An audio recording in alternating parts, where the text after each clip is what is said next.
সবার আগে চলুন অতিরিক্ত করা বলতে ঠিক কি বোঝায় তা বোঝার চেষ্টা করি। নিশ্চয়ই যারা সীমা অতিরিক্ত করে আল্লাহ তাদের ভালোবাসেন না। কিন্তু আমরা সবাই জানি আল্লাহ আজ্জা ওয়া জাল্লা কোরআনে কাফির বা অকৃতজ্ঞদের নিন্দা করেছেন। আল্লাহ আজ্জা ওয়া জাল্লা তাদেরও সমালোচনা করেছেন যারা মুনাফিক এবং শিরকে লিপ্ত। কিন্তু কোরআনে ব্যাপকভাবে আলোচিত আরেকটি দল সম্পর্কে আমরা তেমন কোনো কথা বলি না, তারা হলো মুসরিফিন। প্রসঙ্গত আপনাদের অবগতির জন্য বলছি, সহজ কথায় মুসরিফিন হলো যারা সীমার অতিরিক্ত, প্রয়োজন অতিরিক্ত বা মাত্রাতিরিক্ত কিছু করে। ফেরাউনের জন্য এই পরিভাষাটি ব্যবহার করা হয়েছিল। কোরআনে বলা হয়েছে ওয়া আন্নাল মুসরিফিন হুম আসহাবুন নার, এবং সীমা লঙ্ঘনকারীরাই জাহান্নামী। তাই এটা আসলেই কঠিন একটা শব্দ। যারা অতিরিক্ত করে, মাত্রাতিরিক্ত করে, আর বেশি বা অতিরিক্ত করার বিভিন্ন পর্যায়ে রয়েছে। আল্লাহ তাআলা কোরআনে একজন নবীর উদ্ধৃতি দিয়েছেন যখন তিনি তার সম্প্রদায়কে উদ্দেশ্য করে বলছিলেন ওয়ালা তুতিউ আমরাল মুসরিফিন, এবং তোমরা সীমা লঙ্ঘনকারীদের নির্দেশের আনুগত্য করো না। সুতরাং দেখা যাচ্ছে সীমার অতিরিক্ত করা একটা ঘৃণিত খারাপ গুণ, আর বিষয়টা উপলব্ধি করা গুরুত্বপূর্ণ। আল্লাহ আজ্জা ওয়া জাল্লা আকাশের বর্ণনা দিতে গিয়ে বলেছেন আস-সামাআ রাফাআহা ওয়া ওয়াদাআল মিজান, অর্থাৎ তিনি আকাশকে সমুন্নত করেছেন আর তাতে তিনি পাল্লা স্থাপন করেছেন, ভারসাম্য স্থাপন করেছেন।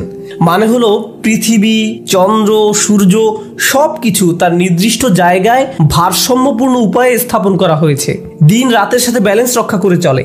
মহাকাশে যা কিছু আছে কুল্লুন ফি ফালাকি ইয়াসবাহুন, সবাই আপন আপন কক্ষপথে বিচরণ করে। এভাবেই আল্লাহ বিষয়সমূহ পছন্দ করেন। বিভিন্ন জিনিস একে অন্যের সাথে সঙ্গতি এবং ভারসাম্য বজায় রেখে চলুক।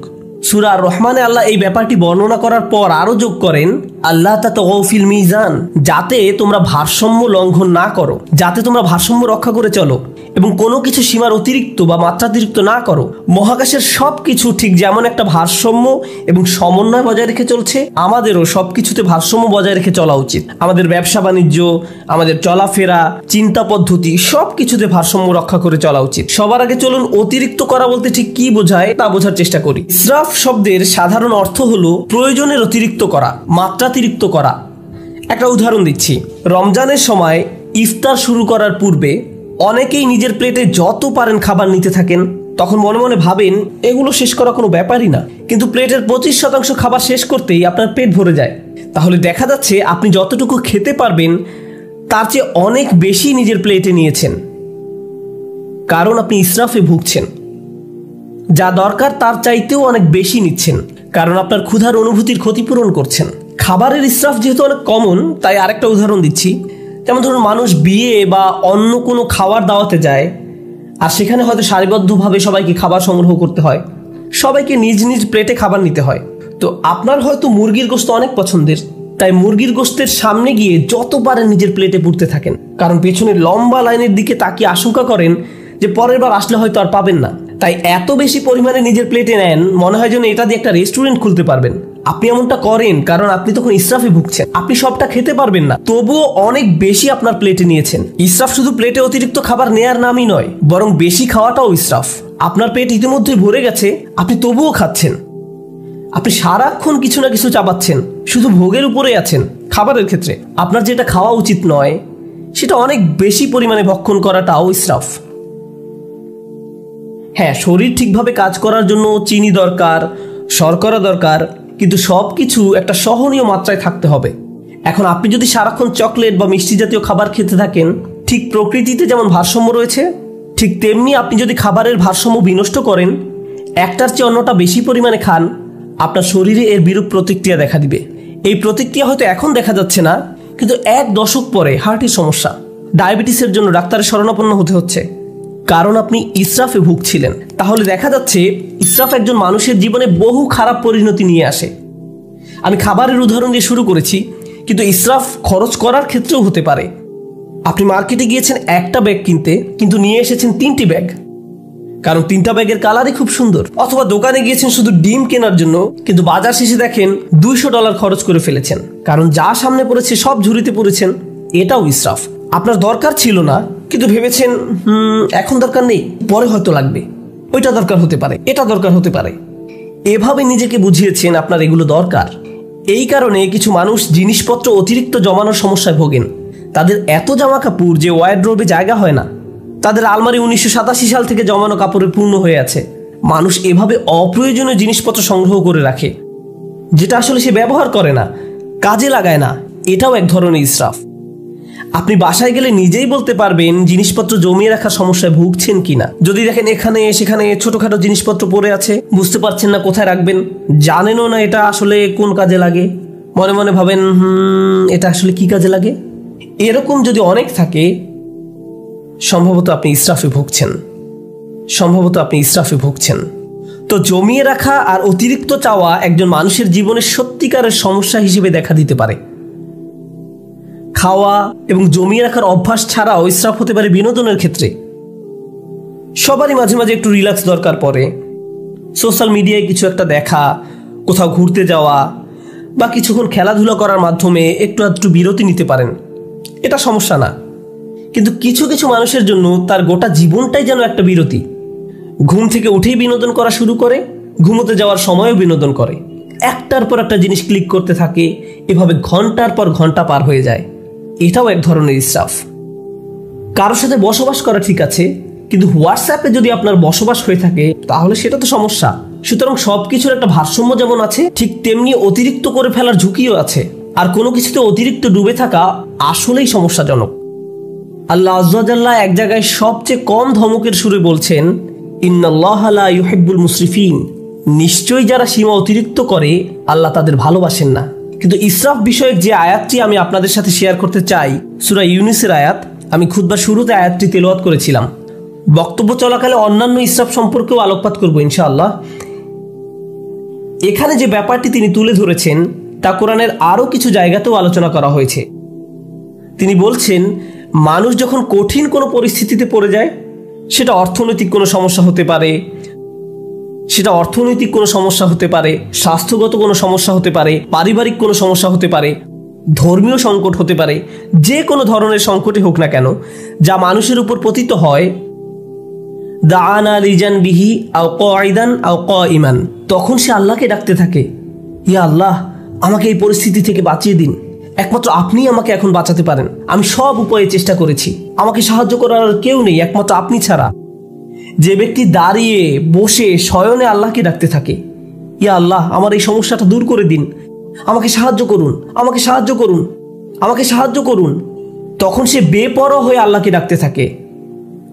ফালাম্মা কাশাফনা আনহু দুররাহ, তারপর যখন আমি তার সেই কষ্ট দূর করে দেই, মাররান কাআল্লাম ইয়াদউনা, তখন সে এমনভাবে চলতে থাকে মনে হয় যেন তাকে কোনো দুঃখ কষ্ট স্পর্শ করার কারণে সে আমাকে ডাকেইনি।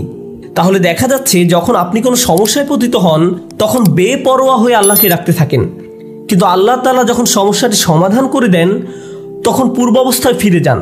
তখন আমরা এমন আচরণ করি মনে হয় যেন আমরা আল্লাহর নিকট কোনো প্রার্থনা করিনি, আমাদের চোখ থেকে অশ্রু নির্গত হয়নি, কিন্তু আমরা ঠিকই তখন কেঁদেছিলাম। আর এখন আমাদের কষ্ট দূর করে দেওয়ার পর আমরা আল্লাহকে ভুলে গিয়েছি, নিজের মতো করে জীবনে চলা শুরু করেছি। আপনাদের মনে প্রশ্ন আসতে পারে যে এর সাথে তাহলে ইসরাফের সম্পর্ক কি? মনে হচ্ছে এর সাথে ইসরাফের কোনো সম্পর্ক নেই, কিন্তু আল্লাহ যেভাবে এই আয়াতের সমাপ্তি টেনেছেন তার সাথে এর সম্পর্ক রয়েছে। কাযালিকা যুয়্যিনা লিল মুসরিফিনা মা কানু ইয়ামালুন, এভাবেই যারা সীমার অতিরিক্ত করে তাদের জন্য তাদের কাজকর্মগুলোকে চাকচিক্যময় বানিয়ে দেওয়া হয়েছে। এই আয়াতটি আমাদের জীবনের খুবই গোপন একটা বিষয় সম্পর্কে জানান দিচ্ছে। আপনি যদি অমিতব্যয়িতার জিন্দেগি যাপন করেন, সেটা টাকার ক্ষেত্রে হতে পারে, এমন কাজে টাকা ব্যয় করা যেখানে ব্যয় করা উচিত নয়, মাত্রাতিরিক্ত বিনোদন যা সম্পর্কে একটু আগে বলেছি, অতিরিক্ত সামাজিকতা, অর্থাৎ আপনি সব সময় কারো না কারোর সাথে আড্ডা দিয়ে থাকেন, সব সময় বাইরে ঘুরতে যান, বন্ধুদের সাথে মৌজ মাস্তি করতে থাকেন, সব সময় মানুষের সাথে কথা বলে সময় কাটান, ফলে ইবাদত করার যথেষ্ট সময় পান না। আপনি যাই করেন না কেন মাত্রাতিরিক্ত করেন। আপনার জীবনযাপন পদ্ধতি যদি এরকম হয়ে থাকে তাহলে সব সময় বিভিন্ন রকমের সমস্যায় পতিত হবেন, আপনার উপর বিভিন্ন কষ্ট আপতিত হবে। আপনারা যেহেতু পুরুষ, তাই পুরুষদের নিয়ে একটা উদাহরণ দিই। একজন পুরুষ হিসাবে আপনার উপর বিভিন্ন রকমের দায় দায়িত্ব আছে। আপনার বাবা মায়ের প্রতি দায় দায়িত্ব আছে, ভাই বোনের প্রতি দায়িত্ব রয়েছে, আপনার স্ত্রীর প্রতি দায়িত্ব রয়েছে, আপনার সন্তান সন্ততির উপর দায়িত্ব রয়েছে, তার উপর রয়েছে ধর্মীয় দায় দায়িত্ব, চাকরির দায় দায়িত্ব, অর্থনৈতিক দায় দায়িত্ব, বন্ধু বান্ধবের খোঁজ খবর নেয়া, নিজের শরীর ঠিক রাখা সহ নানান রকমের ব্যাপার চারিদিক থেকে প্রতিনিয়ত আপনাকে টানছে। এখন কেউ যদি সিদ্ধান্ত নেয় যে সে সব কিছু ভুলে শুধু তার স্বাস্থ্যের উন্নতি নিয়ে পড়ে থাকবে, পাল্লাটা এখন একদিকে নামিয়ে দিয়েছে।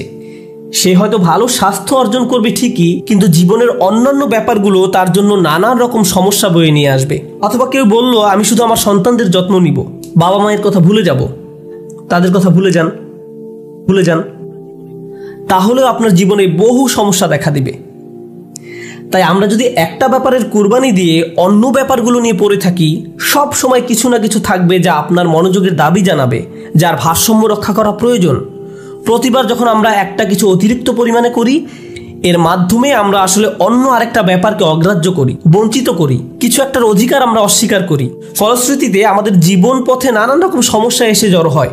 তারপর আমরা আমাদের সমস্যা দূর করে দেওয়ার জন্য আল্লাহর কাছে দোয়া করি।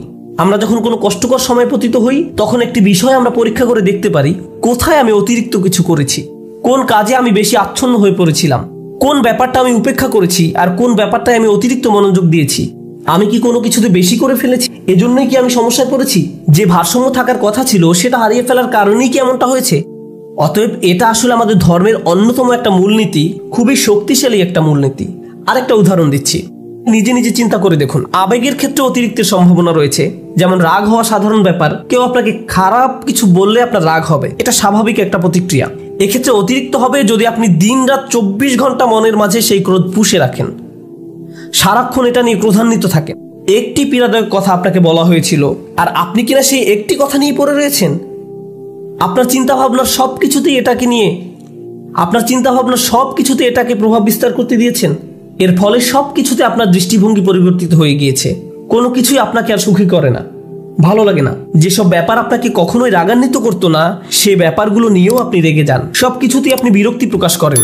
এমনটি যখন ঘটে, তখন আপনার আশেপাশের প্রিয়জনরা এর ফলে কষ্ট পায়। সুতরাং ধারাবাহিক একটা প্রতিক্রিয়া শুরু হয় এবং আপনি নিজেই একটা কষ্টে পতিত হন। কারণ একটা অনুভূতির ক্ষেত্রে আপনি ইসরাফ করেছেন, অনেক দূরে চলে গিয়েছেন। অন্য অনুভূতির ক্ষেত্রেও একই ব্যাপার ঘটেছে। যেমন মজা করা, কৌতুক করা বা মজা করা স্বাভাবিক আচরণ, কিন্তু আপনি যদি সারাক্ষণ হাসি ঠাট্টা করতে থাকেন, শেষে হয়তো কাউকে মনে কষ্ট দিয়ে বসবেন, কোনো কিছুতেই সিরিয়াস হতে পারবেন না। গুরুত্বপূর্ণ কিছু বলা হলো আর আপনি কিনা এটা নিয়ে মস্করা করতে থাকবেন।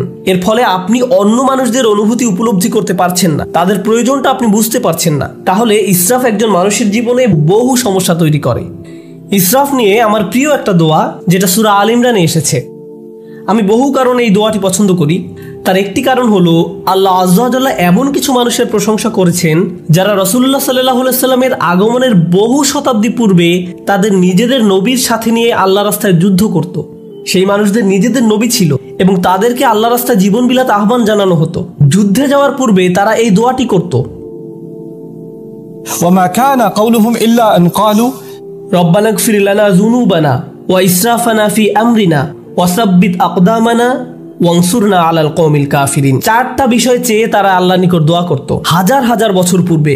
আল্লাহ দেখলেন এই দোয়াটি এতটাই কালোত্তীর্ণ এবং মূল্যবান যে তিনি দোয়াটিকে কোরআনের অংশ করে দিলেন। প্রথমত আল্লাহ রাস্তায় যুদ্ধ করা এই মানুষগুলো বলতো, হে আল্লাহ, আমাদের পাপগুলো ক্ষমা করে দিন। রব্বানা ইগফির লানা যুনুবানা, রব্বানা ইগফির লানা যুনুবানা, আমাদের ভুলগুলো, আমাদের লজ্জাজনক কাজগুলো ঢেকে দিন। দ্বিতীয়ত ইসরাফানা ফি আমরিনা, এবং বিভিন্ন কাজে কর্মে আমাদের যে বাড়াবাড়িগুলো রয়েছে তাও ঢেকে দিন। জীবনের বিভিন্ন ক্ষেত্রে প্রতিটি সিদ্ধান্ত নেওয়ার সময় যে বাড়াবাড়িগুলো করেছি, সীমার অতিরিক্ত যা কিছু করেছি, সেগুলো মাফ করে দিন। তাহলে তারা তাদের পাপগুলোকে একটা সমস্যা হিসেবে দেখলেন এবং কাজে বাড়াবাড়িগুলোকে আরেকটা সমস্যা হিসেবে দেখলেন।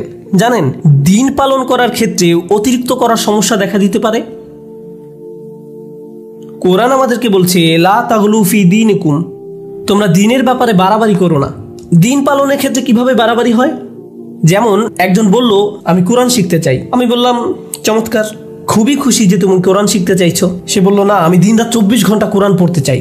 আমি বললাম, একটু থামো, তোমার ফ্যামিলি আছে, তাদের প্রতি তোমার দায়িত্ব কর্তব্য রয়েছে, তোমার চাকরি আছে, তোমাকে তোমার ছেলে মেয়েদের দেখাশোনা করতে হবে, তোমার স্বামী বা স্ত্রীর জন্য সময় ব্যয় করতে হবে। না না, আমি শুধু আল্লাহর কালাম শিখতে চাই, আল্লাহর কালাম আমার জন্য যথেষ্ট, আল্লাহ তাদের দেখাশোনা করবে। আমি বললাম, যে বইটা তুমি সারাদিন পড়ছো সেটাই তোমাকে এই দায় দায়িত্বগুলো পালন করার কথা বলছে। এভাবেও ইসরাফ ঘটে। একবার একদল বোনের সাথে আমার সাক্ষাৎ হয় যারা কোরআন অধ্যয়নে প্রচুর সময় ব্যয় করতেন। তারা দিনে হয়তো 16-17 ঘন্টা সময় ব্যয় করতেন কোরআন অধ্যয়নে। সে সময় দারুণ একটা ব্যাপার ঘটে। আমি তাদের উদ্দেশ্যে বক্তব্য দেওয়ার পূর্বে তাদের গ্রুপের একজনের মেয়ে এসে আমার সাথে দেখা করে। সে বলে, আপনি এখন এই গ্রুপের উদ্দেশ্যে বক্তব্য দিবেন? আমার আম্মু এই দলের সদস্য, আপনি কি একটু তাদের থামতে বলবেন? আমি বললাম, কি? সে বলল, কারণ আমি আমার আম্মুকে খুব মিস করি, তার সাথে আমার খুবই কম দেখা হয়। তিনি সব সময় পড়ালেখা করেন, বাসায় থাকলেও তার কানে হেডফোন থাকে এবং বলেন, আমাকে ডিস্টার্ব করো না। তিনি কোরআনের শব্দ পড়ায়, ব্যাখ্যা পড়ায় সব সময় ব্যস্ত থাকেন। আমি আশা করছি আপনি এই ব্যাপারে তাকে কিছু বলবেন। জানেন সবচেয়ে ভয়ঙ্কর ব্যাপার কি ছিল? সে আরও বলেছিল, আমার মায়ের কারণে আমার এখন আর কোরআন পড়ার কোনো আগ্রহ নেই। তারপর আমি যখন তাদের সামনে কথা বলতে গেলাম, আমি এই মেয়েটি সম্পর্কে কিছুই বললাম না। আমি বললাম, চলুন আজকে সবাই মিলে কিছু আয়াত অধ্যয়ন করি। তারপর আমরা কয়েকটি আয়াত পড়লাম। তার মাঝে কয়েকটি আয়াত ছিল, ওয়া ইলাস সামাই কাইফা রুফিআত ওয়া ইলাল জিবালি কাইফা নুসিবাত, এবং আকাশের দিকে কি লক্ষ্য করে দেখো না কিভাবে সেটা উঁচু করা হয়েছে, আর পাহাড়ের দিকে কি দেখো না কিভাবে তা স্থাপন করা হয়েছে। তারপর আমি জিজ্ঞেস করলাম, আপনাদের কে কে এই আয়াতগুলো অধ্যয়ন করেছেন? সবাই হাত তুলল। তারপর বললাম, আপনাদের কে কে পাহাড় পর্বত দেখেছেন? আপনাদের কে কে রাতের আকাশে তারা দেখেন? এমনটা করেছেন কখনো? তারা বলল, না না, আমাদের তো কোরআন পড়তে হবে। কিন্তু সেই কোরআনই তো আপনাদেরকে এসব করতে বলছে। কিন্তু কোরআনেই আফালাম ইয়াসিরু ফিল আরদ, তারা কি জমিনে ভ্রমণ করেনি? তারা কি আল্লাহ সুন্দর সৃষ্টি দেখেনি? আপনারা এই সম্পর্কে পড়তে চান কিন্তু কাজটি করতে চান না। অথচ আল্লাহ বলছেন বাহিরের পৃথিবী দেখার জন্য। অন্য কথা, এমনকি ধর্মীয় কাজে অতিরিক্ত করার সম্ভাবনা থাকে। এটা পরিহাসের ব্যাপার যে মানুষ কোরআন পড়ছে আবার একই সময় কোরআনের নির্দেশনাকে উপেক্ষা করছে। এমনটাও ঘটতে পারে। ইসরাফ আমাদের আবেগের বেলায় ঘটতে পারে। আমি সক্রিয় আবেগ, রাগের ব্যাপারে আগে কথা বলেছিলাম। ইসরাফ কিন্তু নিষ্ক্রিয় আবেগ, যেমন চুপ থাকার ক্ষেত্রেও ঘটতে পারে। যেমন ধরুন, কেউ হয়তো আপনার প্রতি বা আপনার পরিবারের কারো প্রতি অন্যায় করেছে, তখন আপনি ভাবলেন আমার ধৈর্য ধারণ করা উচিত, চুপ থাকা উচিত। এখন আপনার এই চুপ থাকার কারণে অন্যায়কারী একটার পর একটা অন্যায় করেই যাচ্ছে। আপনি ভাবছেন আমার ধৈর্যের পরীক্ষা হচ্ছে, আমাকে আরো বেশি চুপ থাকতে হবে। আপনার এই চুপ থাকার কারণে অন্যায় করার পরিমাণ এখন আরো 10 গুণ বৃদ্ধি পেয়েছে। আপনি এখানে ইসরাফ করেছেন। আপনার চিৎকার চেঁচামেচি করার দরকার নেই, আবার ব্যাপারটা নিয়ে অজ্ঞ থাকারও কথা নয়। আপনার তো অন্তত পক্ষে সত্যটা মুখ দিয়ে বলার দরকার ছিল, কালোকে কালো বলার দরকার ছিল, যা সত্যি তা বলা উচিত ছিল। ওয়াতাওয়াসাউ বিল হক বলতে তো এটাই বোঝায়, তারা একে অন্যকে সত্যের উপদেশ দেয়। বিষয়টা যেমন তাকে তেমনই বলা উচিত ছিল। যদি অন্যায় হয়ে থাকে, অন্যায় বলতে হবে, সরি মা, এটা ঠিক নয়, সরি বাবা, এটা ভুল, সরি আমার স্বামী বা স্ত্রী, তুমি ঠিক কাজ করনি। অন্যায় করলে বলতে হবে। আপনি যদি এই কাজটি না করেন, তাহলে আপনি নিজের বিরুদ্ধে ইসরাফ করলেন বা অন্য কারো বিরুদ্ধে করলেন। তাহলে দেখা যাচ্ছে স্থান, কাল, পাত্র ভেদে ইসরাফ বিভিন্নভাবে প্রকাশ পেতে পারে। আমি আপনাদের সকল ক্ষেত্রের উদাহরণ দিতে পারবো না। আপনাকে আপনার নিজের জীবনের দিকে সতর্ক দৃষ্টি ফেলতে হবে। কোথায় আমি অনেক বেশি করছি আর কোথায় আমি যথেষ্ট পরিমাণ করছি না, কোন জায়গা থেকে আমি ফোকাস কমিয়ে ফেলেছি। এমনকি ভালোবাসার ক্ষেত্রেও ইসরাফ ঘটতে পারে। আপনি কাউকে নিয়ে অতিরিক্ত মাত্রায় আচ্ছন্ন হয়ে পড়েন, অতিরিক্ত পরিমাণ ডুবে থাকেন। মা তার সন্তানের প্রতি মাত্রাতিরিক্ত আসক্ত হয়ে পড়ে। সব সময় সে তার ছেলের চিন্তায় মশগুল থাকে। কি করছে এখন, কি খেয়েছো, ভালোভাবে ঘুমিয়েছো, তুমি কি এখনো অফিসে, বাসায় আসবে কখন, বাসায় আসছো না কেন। সারাক্ষণ ছেলের চিন্তা তাকে ব্যস্ত করে রাখে। কোনো মা যদি এমনটা করে, তাহলে সে তার স্বামীর প্রতি কর্তব্য পালন করতে পারবে না। তাহলে সালাতে যেভাবে তার মনোযোগ রাখার কথা ছিল রাখতে পারবে না। তাহলে সে তার নিজের স্বাস্থ্যের যত্ন নেওয়ারও সময় পাবে না। এক্ষেত্রেও আমরা একই পরিণতি দেখতে পাচ্ছি। আপনি যখন একদিকে মাত্রাতিরিক্ত মনোযোগ দিবেন, তখন অন্য দিকগুলোর ভারসাম্য নষ্ট হবে। আর এই ভারসাম্য ঠিক রাখা সহজ ব্যাপার নয়। এজন্যই এই দোয়ার কথাগুলো আসলেই তাৎপর্যপূর্ণ। প্রথমে আমরা আল্লাহর কাছে আমাদের গুনাহ মাফের জন্য দোয়া করছি, তারপর আমরা দোয়া করছি আমাদের কাজকর্মে বাড়াবাড়িগুলো ঢেকে দেওয়ার জন্য। অন্য কথায়, যখনই আপনি কোনো কিছু মাত্রাতিরিক্ত করে ফেলছেন, নিশ্চয়ই এর ফলে অন্য কিছুর ভারসাম্য বিনষ্ট হয়ে গিয়েছে। ওয়াসাব্বিত আকদামানা, আমাদেরকে দৃঢ় পদ রাখুন, আমাদেরকে অবিচল রাখুন। সাব্বিত আকদামানা, পা সুদৃঢ় করুন। আমরা এখান থেকে কি শিখছি? ইসরাফ কি করে? ইসরাফ আপনার জীবনের ভারসাম্য নষ্ট করে ফেলে। আমরা সূরা ইউনূসের অন্য একটি আয়াত শিখেছি ইসরাফ আমাদের জীবনে নানা রকম সমস্যা নিয়ে আসে, আর এখানে আমরা শিখছি আমাদের পা দৃঢ় থাকবে না যদি আমাদের জীবনে ইসরাফ থাকে। প্রতিবার যখন কিছু আপনি মাত্রাতিরিক্ত করছেন, জীবনের অন্য কিছু তার গতিপথ হারিয়ে ফেলতে পারে। আপনার জীবনে এখন উদ্বেগ উৎকণ্ঠা দেখা দিয়েছে, আপনি সমন্বয় অনুভব করতে পারছেন না, আপনি আপনার অন্তর দিয়ে তা উপলব্ধি করতে পারেন এবং বাইরে থেকেও সঠিক মনে হয়, কিন্তু সবকিছু যখন ভারসাম্য হারিয়ে ফেলে ঠিকমতো ঘুমাতে পারেন না, মানসিক শান্তি হারিয়ে যায়। আপনার চিন্তা ভাবনার দিকে নজর দিলেই বুঝতে পারবেন ইসরাফ করছেন কিনা, শুধু নিজের চিন্তার দিকে নজর দিলেই। যদি আপনার পা দৃঢ় থাকে এবং যে অবস্থায় আছেন সেখানে যদি নিজেকে নিরাপদ অনুভব করেন, এটা আসলে প্রমাণ করে যে আপনার জীবন থেকে ইসরাফ দূর হয়ে গিয়েছে। রব্বানা গফির লানা যুনুবানা ওয়া ইসরাফানা ফি আমরিনা ওয়া সাব্বিত আকদামানা। সবশেষ যেহেতু আপনি আপনার জায়গায় অবিচল আছেন, এজন্য অনসুরনা আলাল কওমিল কাফিরিন, আমাদেরকে কাফেরদের মোকাবেলায় সাহায্য করুন। আল্লাহ মানুষদের প্রার্থনার কথাগুলো বর্ণনা করেছেন, যুদ্ধে যাওয়ার পূর্বে আমাদেরকে শক্তিশালী করে তুলুন। এখানে কিভাবে আপনি শক্তিশালী হয়ে উঠবেন? সবার আগে আল্লাহ আপনাকে ক্ষমা করে দিবেন, তারপর আপনাকে অতিরিক্তের ক্ষতি থেকে বাঁচিয়ে দিবেন, ফলশ্রুতিতে আপনি শক্তিশালী হয়ে উঠবেন। আর তাই এখন আপনি শত্রু মোকাবেলা করার জন্য প্রস্তুত। অনসুরনা আলাল কওমিল কাফিরিন। এভাবে গভীর দৃষ্টিকোণ থেকে চিন্তা করলে আমরা বুঝতে পারবো কিভাবে আমাদের জীবনে ব্যালেন্স রক্ষা করব, কিভাবে আমাদের জীবনে ভারসাম্য ফিরিয়ে আনবো। আল্লাহ আযজা ওয়া জাল্লা ইসরাফ সম্পর্কে জিজ্ঞাসা করবেন। আপনাদের কেউ কেউ নিজের ছেলে মেয়েদের ভালোবাসার ক্ষেত্রেও ইসরাফ করেন। আপনি একজনের চেয়ে অন্যজনের প্রতি বেশি ভালোবাসা দেখান। এমনকি আপনি যদি খারাপ ব্যবহার নাও করেন, একজন কাছে আসলে তাকে আদর করে জড়িয়ে ধরেন, চুমু খান, আর অন্যজন কাছে আসলে তাকে দূর থেকে আসসালামু আলাইকুম, তাকে কাছে টেনে নেন না। আপনি তার সাথে খারাপ আচরণ করেননি, কিন্তু তবু এটি ইসরাফ। প্রতিক্রিয়া দেখানোর ক্ষেত্রেও ইসরাফ হতে পারে। একজন বিস্কুট খেলে আপনি তাকে ধমক দিয়ে বলেন, হেই তোমাকে না বিস্কুট খেতে নিষেধ করেছিলাম, আর অন্যজন খেলে তাকে আদর করে বলেন, ওহো তুমি কেন বিস্কুট খেয়েছো। এখানেও কিছুটা ইসরাফ হয়ে যাচ্ছে। আপনার এমন আচরণ ভবিষ্যতে দুইজনের মাঝে সমস্যা তৈরি করবে। সে আপনার প্রতি ক্রুদ্ধ হবে না, সে রাগ দেখাবে তার ভাইয়ের প্রতি। তারপর আপনি ভাবেন তারা এভাবে মারামারি করে কেন? তারা পরস্পর মারামারি করছে আপনার ইসরাফের কারণে। আপনি এটা তৈরি করেছেন, আপনি এই সমস্যা তৈরি করেছেন। সুতরাং আমি এবং আপনি যেভাবে চলাফেরা করি, যেভাবে মানুষের সাথে আচার ব্যবহার করি, অন্যদের সাথে আবেগের দিক থেকে যেভাবে আচরণ করি, আমাদের মনের অবস্থা কেমন থাকে, এই সবগুলো বিষয় পুনরায় পরীক্ষা করে দেখতে হবে, যেন আমরা ইসরাফ করা মানুষে পরিণত না হই। কারণ আল্লাহ সুবহানাহু ওয়া তাআলা ইসরাফ করা মানুষদেরকে ভালোবাসেন না। এজন্যই আল্লাহ বলছেন, লা তুতিউ আমরাল মুসরিফিন, যারা সীমার অতিরিক্ত করে তাদের সিদ্ধান্তের অনুসরণ করো না।